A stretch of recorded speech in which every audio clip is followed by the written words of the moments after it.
something that either you need to watch somebody that knows what they're doing play it for a couple minutes and then it'll click with you, or you got to kind of like force yourself to play it for 5 or 10 minutes and you're like, oh my gosh, I love this thing.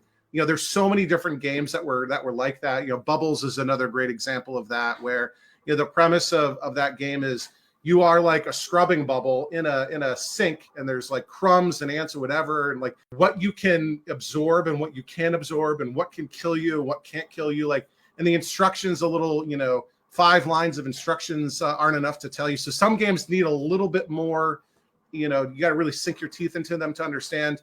And those games that were like that, often weren't that successful back in the day. Like, they didn't make a ton of bubbles cabinets. They didn't make a ton of food fight cabinets. But people that really got it, fell in love with it. And now all those people from back in the day are in their 40s, 50s, 60s, whatever. And they're like, oh, I wish I could go back and play that food fight again. And it's awesome that folks like you are, creating modern versions of that to, reach those, original audiences and expand to even, brand new ones.